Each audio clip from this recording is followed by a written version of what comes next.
Indian ocean reason में भारत की उपस्थिति, भारत का सामर्थ्य एक बहुत बड़ा आधार है और इसलिए आज का ये आयोजन सैन्य दृष्टि के साथ ही आर्थिक दृष्टि से भी उतना ही अहम है। साथियों, 21वीं सदी के भारत का सैन्य सामर्थ्य भी अधिक सक्षम हो, आधुनिक हो, ये देश की प्राथमिकताओं में से एक है।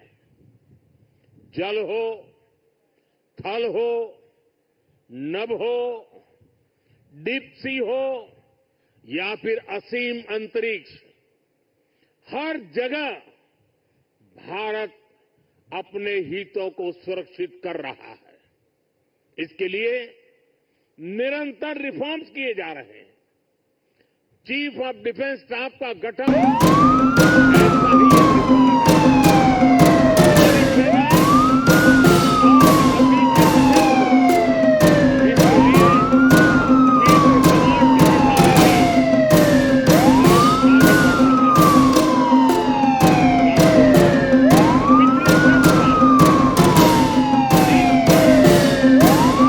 की तीनों सेनाओं ने आत्मनिर्भरता के मंत्र को अपनाया है, जो बहुत ही सराहनीय है।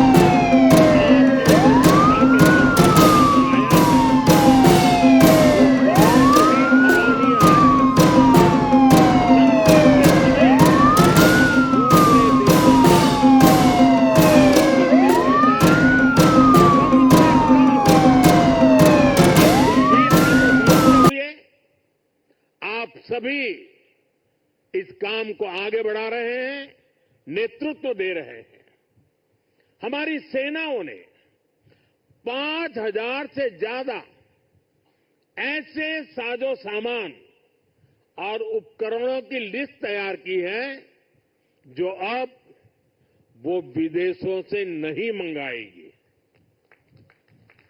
जब भारत का सैनिक भारत में बने साजो सामान के साथ आगे बढ़ता है तो उसका आत्मविश्वास भी कुछ अलग ही होता है। पिछले 10 साल में कर्नाटका में देश की सबसे बड़ी हेलीकॉप्टर बनाने वाली फैक्ट्री शुरू हुई है। सेनाओं के लिए ट्रांसपोर्ट एयरक्राफ्ट बनाने वाली फैक्ट्री शुरू हुई है। तेजस फाइटर प्लेन के भारत की साख को आसमान की नई ऊंचाई पर पहुंचाया है। यूपी और तमिलनाडु में बन रहे डिफेंस कॉरिडोर्स डिफेंस प्रोडक्शन को और गति देने वाले हैं। और मुझे खुशी है कि हमारी नेवी ने भी मेक इन इंडिया अभियान का बहुत अधिक विस्तार किया है। इसमें मझगांव डॉकयार्ड के आप सभी साथियों की भी बहुत बड़ी भूमिका है। पिछले 10 साल में नेवी में 33 शिप्स और 7 सबमरीन्स को शामिल किया गया है। इन 40 नेवल वेसल्स में से 39 भारतीय शिपयार्ड में ही बने हैं।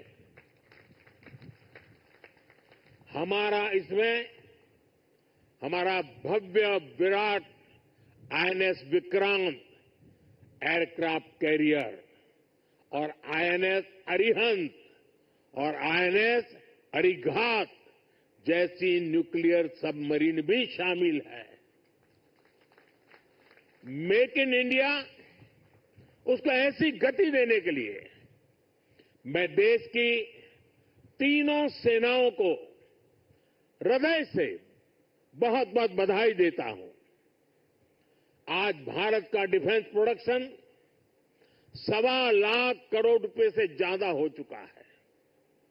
हम 100 से ज्यादा देशों को डिफेंस इक्विपमेंट एक्सपोर्ट कर रहे हैं। मुझे विश्वास है आपके सहयोग से आज भारत तेजी से अपने डिफेंस सेक्टर का कायाकल्प करके दिखाएगा। साथियों, मेक इन इंडिया से भारत की सेनाओं का सामर्थ्य बढ़ने के साथ ही आर्थिक प्रगति के नए द्वार भी खुल रहे हैं। जैसे एक उदाहरण शिप बिल्डिंग इकोसिस्टम का है।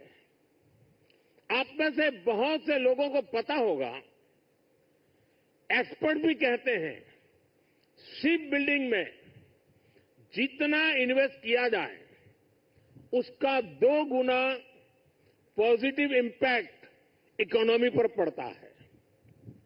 यानी अगर हम शिप बिल्डिंग में 1 रुपये लगाते हैं तो इकोनॉमी में 1 रुपया 82 पैसे के आसपास सर्कुलेशन होता है। अब सोचिए, अभी देश में 60 बड़े शिप्स अंडर कंस्ट्रक्शन है। इनकी वैल्यू 1.5 लाख करोड़ रुपए के आसपास है। यानी इतना पैसा लगाने से करीब 3 लाख करोड़ रुपए का सर्कुलेशन हमारी इकोनॉमी में होगा। और रोजगार के मामले में तो इसका 6 गुना मल्टीप्लायर इफेक्ट होता है। जहाजों का ज्यादातर सामान, ज्यादातर पार्ट्स देश के एमएसएमई से ही आता है। इसलिए अगर 2000 वर्कर एक जहाज बनाने के काम में लगते हैं तो दूसरी इंडस्ट्री में जो एमएसएमई सप्लायर है उस एमएसएमई सेक्टर में करीब 12,000 रोजगार बनते हैं। साथियों, आज भारत दुनिया की तीसरी बड़ी इकोनॉमी बनने की तरफ तेजी से आगे बढ़ रहा है। हमारी मैन्युफैक्चरिंग, हमारी एक्सपोर्टिंग कैपेसिटी भी लगातार बढ़ रही है। आने वाले सालों में सैकड़ों नए शिप्स की, नए कंटेनर्स की जरूरत भारत को होगी। इसलिए पोर्ट लेड डेवलपमेंट का मॉडल हमारी इकोनॉमी को गति देने वाला है, रोजगार के हजारों नए मौके बनाने वाला है। साथियों, इस क्षेत्र में कैसे रोजगार बढ़ रहा है, इसका एक उदाहरण सी फेरर्स की संख्या भी है। 2014 में भारत में सी फेरर्स की संख्या 1.25 लाख से भी कम थी। आज ये 2 गुने से भी अधिक बढ़कर लगभग 3 लाख तक पहुंच चुकी है। आज भारत सी फेरर्स की संख्या में विश्व में टॉप 5 में आ गया है। साथियों, हमारी सरकार का तीसरा कार्यकाल अनेक बड़े निर्णयों के साथ शुरू हुआ है। तेज गति से हमने नई नीतियां बनाई हैं, देश की जरूरतों को देखते हुए नए कार्य शुरू किए हैं। देश के हर कोने, हर सेक्टर का विकास हो, इस लक्ष्य के साथ हम चल रहे हैं। पोर्ट सेक्टर का विस्तार भी इसका ही हिस्सा है। हमारे तीसरे टर्म के पहले बड़े फैसलों में से था महाराष्ट्र के वाढवण पोर्ट को मंजूरी। 75,000 करोड़ रुपए के खर्च से इस आधुनिक पोर्ट के निर्माण का काम शुरू भी हो चुका है। इससे भी महाराष्ट्र में रोजगार के हजारों नए अवसर बनने वाले हैं। साथियों, बहुत लंबे समय तक बॉर्डर और कोस्टलाइन से जुड़े कनेक्टिविटी इंफ्रास्ट्रक्चर पर उतना ध्यान नहीं दिया गया। बीते 10 सालों में इसके लिए भी अभूतपूर्व काम हुआ है।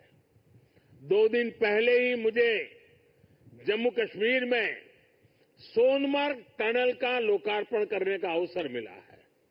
इससे करगिल, लद्दाख जैसे हमारे सीमावर्ती इलाकों तक पहुंचना, उसमें बहुत आसानी होगी, सुलभ होगी। पिछले साल अरुणाचल प्रदेश में सेला टनल का लोकार्पण हुआ है। ये एलएसी तक हमारी सेना की पहुंच को आसान बना रही है। आज शिंकुल्ला टनल और जोजिना टनल जैसे अनेक क्रिटिकल इंफ्रास्ट्रक्चर पर तेजी से काम चल रहा है। भारत माला परियोजना से बॉर्डर एरिया में शानदार नेशनल हाईवे का नेटवर्क बनाया जा रहा है। वाइब्रेंट विलेज प्रोग्राम आज बॉर्डर के गांवों के विकास में अहम भूमिका निभा रहा है। बीते दशक में अपने दूर सुदूर के आइलैंड पर भी हमने फोकस किया है। जहां कोई भी नहीं रहता, उन आइलैंड्स की भी रेगुलर मॉनिटरिंग की जा रही है। इतना ही नहीं, अब उस आइलैंड की नई पहचान भी बनाई जा रही है, उन्हें नया नाम दिया जा रहा है। इतना ही नहीं, हिंद महासागर में समुद्र तल पर भी जो समुद्री पर्वत या सी माउंट है, उनका भी नामकरण किया जा रहा है। पिछले साल भारत की पहल पर इंटरनेशनल संस्था ने 5 ऐसे स्थानों को नाम दिए हैं। हिंद महासागर में अशोक सी माउंट, हर्षवर्धन सी माउंट, राजराजा चोल सी माउंट, कल्पतरु रीज और चंद्रगुप्त रीज भारत का गौरव बढ़ा रहे हैं। साथियों, हम सब जानते हैं, भविष्य में असीम अंतरिक्ष और डीप सी दोनों का कितना महत्व है। इसलिए आज स्पेस और डीप सी दोनों जगह भारत अपनी क्षमताओं को बढ़ा रहा है। हमारा समुद्रयान प्रोजेक्ट वैज्ञानिकों को समंदर में 6000 मीटर की उस गहराई तक ले जाने वाला है जहां कुछ ही देश पहुंच पाए हैं। यानी भविष्य की किसी भी संभावना पर काम करने में हमारी सरकार कोई कसर बाकी नहीं छोड़ रही है। साथियों, 21वीं सदी का भारत पूरे आत्मविश्वास के साथ आगे बढ़े, इसके लिए ये बहुत जरूरी है कि हम गुलामी के प्रतीकों से भी मुक्त हो। और हमारी नौसेना ने इसमें भी नेतृत्व दिखाया है। नौसेना ने अपने ध्वज को छत्रपति शिवाजी महाराज की गौरवशाली परंपरा से जोड़ा है। नेवी ने एडमिरल रैंक के एप्लेट भी छत्रपति शिवाजी महाराज की परंपरा के अनुसार रिडिजाइन किए हैं। मेक इन इंडिया का अभियान, भारत की आत्मनिर्भरता का अभियान भी गुलामी की मानसिकता से मुक्ति को बढ़ावा देता है। मुझे विश्वास है आप सभी ऐसे ही देश को गौरव से भरे पल देते रहेंगे। हर वो काम जो भारत को विकसित बनाने में योगदान दे, वो हमें मिलकर करना है। हमारे दायित्व अलग हो सकते हैं, लेकिन सबका ध्येय एक ही है, विकसित भारत। आज जो ये नए फ्रंटियर प्लेटफॉर्म देश को मिले हैं, इनसे हमारे संकल्प को मजबूती मिलेगी। और साथियों, जरा हल्की फुल्की बात करनी है तो मेरा अनुभव रहा है, मैं सेना के जितने भी कार्यक्रमों में गया हूं, अगर खाने में सबसे उत्तम व्यवस्था किसी में है तो नेवी में है।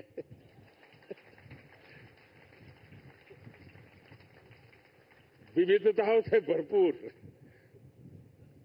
अब आज उसमें सूरत सिप जुड़ गया है। और हम लोगों को एक कहावत मालूम होगी, बड़ी पॉपुलर कहावत है, और मैं कैप्टन संदीप को कहूंगा कि इस बात को जरा गौर से सुने। वो कहावत है, सूरत का जमण और काशी का मरण। यानी सूरत का जो भोजन होता है वो उतना ही महान होता है, श्रेष्ठ होता है। अब जब सूरत लॉन्च हो रहा है तो मुझे विश्वास है कैप्टन संदीप सुरती खाना भी लोगों को खिलाएंगे। साथियों, ये बहुत ही उत्तम अवसर है। पूरा देश आपको शुभकामनाएं दे रहा है, पूरा देश गौरव से भर रहा है और इसीलिए एक नए विश्वास के साथ, नए उमंग और उत्साह के साथ, नए संकल्प के साथ विकसित भारत के संकल्प को पूर्ण करने के लिए हम पूरे सामर्थ्य से जुड़े। आज के इस अवसर पर इन तीनों महत्वपूर्ण कदम के लिए, महत्वपूर्ण सौगात के लिए आप सबको बधाई देते हुए मैं मेरी वाणी को विराम देता हूं। आप सबको बहुत बहुत शुभकामनाएं। पूरी ताकत से मेरे साथ बोलिए, भारत माता की। कम से कम इस कार्यक्रम में वो आवाज सबसे ज्यादा गूंजनी चाहिए। भारत माता की, भारत माता की, भारत माता की। बहुत बहुत धन्यवाद।